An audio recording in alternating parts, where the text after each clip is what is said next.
Kung akala ng iba tapos na ang drama kay Bitcoin, ito na naman ang bagong episode na may halong gera, langes, takot sa market at isang posible na trap na pwedeng manghuli ng maraming traders. Imagine sa loob lang ng halos 15 minutes bumagsak si Bitcoin ng halos 2% habang ang price ng langes biglang lumipad pataas na halos 20%. Bakit? Dahil sa takot na baka magkaroon ng malaking energy shortage sa buong mundo. At kung interesado kayo sa ganitong mga content, token reviews, crypto news, anything related to crypto, make sure to subscribe and hit the notification bell. So umpisa natin sa pinakamainit na balita, yung oil. Noong Sunday, habang nag-open ang US futures market, biglang umakyat ang oil price mula $95 papuntang $113.7 per barrel. Sobrang bilis ng spike at ang dahilan, lumalala ang conflict sa Middle East at may takot na baka madisrupt ang supply. May babala pa nga na pwedeng maapektuhan ng 3 million barrels per day na production dahil sa mga banta laban sa mga tanker na dumadaan sa Strait of Hormuz. Alam nyo naman, kapag ang usapan ay Hormuz, hindi na biro yan kasi isa yan sa pinaka-importanteng daanan ng oil shipments sa mundo. Kapag nagka-problema dyan, domino effect ang presyo ng gasolina, logistics at pati pagkain. At para makita natin kung gaano kalaki yung galaw ng langes, umabot ito sa pinakamataas na level mula April 2022, yung panahon na ilang linggo pa lang after nagsimula ang invasion ng Russia sa Ukraine. Ibig sabihin, hindi ito ordinaryong spike lang. Tapos dagdag pa, last week pa lang umakyat na raw ng higit 30% ang oil price matapos ang strike ng US at Israel sa Iran. At sumagot naman ang Iran ng counter-strike sa ilang neighboring countries sa Middle East. Kapag ganyan ang environment, automatic nagiging nervyoso ang global market kasi energy ang ugat ng halos lahat ng economic activity. Ngayon, i-connect natin kay Bitcoin. Habang lumilipad ang langis, si Bitcoin naman biglang nag-drop. Bumagsak siya mula around 67,000 papuntang 65,000 area ng Sunday kasabay ng opening ng US futures. Pero nakarecover naman ito agad. So yes, bumagsak siya pero hindi siya tuloy-tuloy na free fall. Parang nag-iingat din ang market at nag-hold sa range. Mapapansin din natin yung oil pagkatapos ng spike, lumamig din at bumalik sa $105 per barrel. Ibig sabihin, sobrang volatile ng buong linggo, mabilis ang sipa pataas, mabilis din ang pullback. At kapag ganito ang galaw ng energy market, damay ang risk assets tulad ng crypto. Kasi kapag tumataas ang oil at nagkakaroon ng fear na kulang ang supply, ang iniisip ng market, tataas ang inflation pressure, tataas ang gastos ng companies, tataas ang uncertainties at kapag mataas ang uncertainty, madalas lumilipat ang pera sa mas safe o mas conservative na assets habang ang risk asset nagiging mas mahina. Pero itong interesting, last week habang mainit ang conflict, umakyat pa si Bitcoin, umangat pa ito mula below 64,000 papuntang almost 74,000 by Wednesday. At kasama sa story ng week na yon, yung balita na namatay na ang Iranian Supreme Leader Ayatollah Khamenei na lalong nagpainit sa geopolitical tension. So bakit ngayon bumababa ulit si Bitcoin kung dati umakyat siya sa ganyang balita? Yan ang tanong ng marami. Ang sagot, dahil pagkatapos ng initial shock at risk headline pump, kadalasan nagre-reset ang market. Kumbaga, sa una may surge ng attention at may buyers na pumapasok, pero kapag tumagal, bumibigat na yung real implications tulad ng oil supply risk, possible na mas tight sa global finance at mas matagal na uncertainty. Kaya pagkatapos ng pump, nagkakaroon ng sell-off at profit taking, lalo na kung may mga tao na nakabili sa baba at gusto na mag-cash out. Kaya ngayon, 4 na sunod na araw ng pababa si Bitcoin matapos ang peak move niya last week. Ngayon, punta tayo sa isang mahalagang warning na umiikot, yung idea ng bull trap. Yung tipong aakyat ang price, mapapaniwala ang mga tao na, uy, balik bull market na. Papasok sila, bibili sila, tapos biglang babagsak ulit at maiiwan sila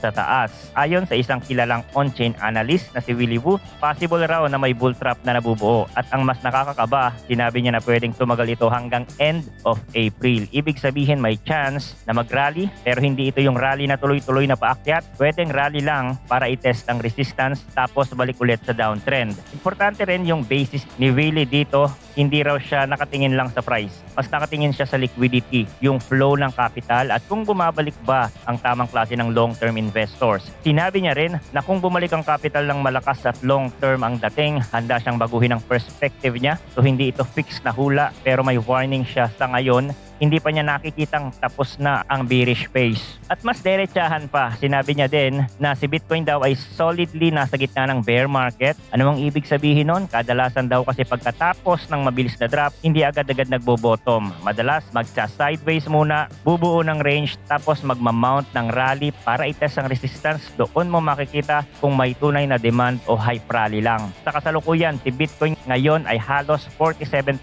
down mula sa all-time high na 126,000 noong October. Naglalaro ang price ngayon sa 69,000 price level as the time of recording. At ang bottom line ni Willy Woo, hindi pa raw ito ang bottom at may chance pa ng further downside. May isa pang malaking clue dito na galing sa sentiment data. May observation na habang yung retail investors bumibili sa ilalim ng 70,000, yung whales naman aggressive na nagbebenta. At historically, kapag retail ang bumibili habang whales ang naglalabas, madalas ibig sabihin hindi pa tapos ang correction. Bakit? Kasi yung malalaking players, sila yung may mas mabigat na inventory at mas may control sa supply. Kapag sila ang nagbebenta, mabigat yun sa market kahit madami pang maliliit na bumibili. Pero hindi ito puro bad news. May sinabi rin na kahit hindi na hold ni Bitcoin yung mid 70,000 zone, pagkatapos niyang umakyat to around 74,000 noong Wednesday, may consistent recovery daw sa investor flows mula pa noong kalagitnaan ng February. Ibig sabihin may mga signs na may bumabalik na interest, may pumapasok na demand, pero baka hindi pa sapat para tuluyang balik na rin ang trend. At hindi lang iisang analyst na nagsasabing bear market year ang 2026. May isa pang kilalang analyst na nagsabi na bear market year daw ito at unlikely mag-new all-time high. May on-chain analytics company din na nagsabi na kahit nagkaroon ng rally, bear market pa rin daw ang crypto market. Dagdag pa yung Fear and Greed Index na madalas ginagamit para sukatin ang mood ng crypto investors, bumalik ulit sa extreme fear matapos lang mag-brief recovery noong Wednesday. So sa madaling salita, hindi stable ang confidence. Mabilis magbago ang emosyon ng market. Yung sa spot Bitcoin ETF naman, ito yung part na maraming hindi napapansin pero malaki ang impact sa demand. Ayon sa data, nakapag-post ang US spot Bitcoin ETF ng second straight week ng net inflows at ito raw ang unang beses sa loob ng 5 months na nagkaroon ng back-to-back weekly inflow. Ibig sabihin, 2 linggong sunod, may mas maraming pumapasok na pera kaysa lumalabas kahit na volatile ang presyo. Magkano yung inflow? Nasa $568.45 million net inflow nitong week at noong previous week, $787.31 million ang inflow. Malinaw na may renewed appetite kahit hindi perfect ang chart, pero tandaan, bago ito, grabe din ang dinanas nila. May 5-week streak na outflows na umabot ng $3.8 billion in total. At yung pinakamalaking weekly withdrawal, yung week ending noong January 30, umabot sa $1.49 billion na net outflow. Kaya malaking shift ito sa narrative mula sa tumatakas ang pera papunta sa mas bumabalik na pera. Pero hindi rin straight line ang inflows. Mix ang daily flows. Halimbawa, Monday may inflow na $458 million. Tuesday merong $225 million. Wednesday mas malaki, around $461 million. Tapos biglang nag-reverse sa dulo ng week. Thursday may outflow na around $227 million. At Friday, mas malaki pa na outflow, around $348 million. Ibig sabihin, may tug of war, may buyers, may sellers, at hindi pa sure kung sino ang mas may control. Pati Ethereum ETF may movement din. Nag-second consecutive week din sila ng inflow. Nasa $23.56 million this week pagkatapos ng $80.46 million inflow the previous week. At ito raw ang unang back-to-back weekly gains nila mula early October last year. Pero same story, bago ito nagka-rebound, may 5 weeks din silang sunod-sunod na outflows na umabot sa more than $1.38 billion at yung pinakamalaking weekly outflow, week ending January 23, nasa $611 million. May isang claim din na lumabas at pinapakita yung bigger picture. Sinasabi na ang Bitcoin ETF daw na match na yung parang 15 years na cumulative inflows ng gold ETF sa loob lang ng less than 2 years. At ang mas nakakagulat, nangyari raw ito habang nasa 47% drawdown si Bitcoin at ilang buwan ng negative ang price performance. Ang point nito, simple lang, kahit mahina ang price, may institutional demand pa rin na hindi basta nawawala. At may diin pa yung statement na parang kung nakikipagdebate ka pa kung digital gold ba si Bitcoin, baka sayang ang oras mo kasi hindi raw sinusubukan ni Bitcoin maging gold. Parang pinapakita lang niya na mas mabilis ang evolution niya kumpara sa gold. Kahit hindi sang-ayon yung iba sa tono, mahalaga yung observation, may mga institutions pa rin na pumapasok kahit masakit sa mata ang chart. Kung titingnan natin yung price action ni Bitcoin dito sa daily, meron siyang rejection sa may area ng 74,000 at bumalik ulit ito sa range. So ibig sabihin sabihin wala pang significant breakout na nangyayari. Mahina yung push.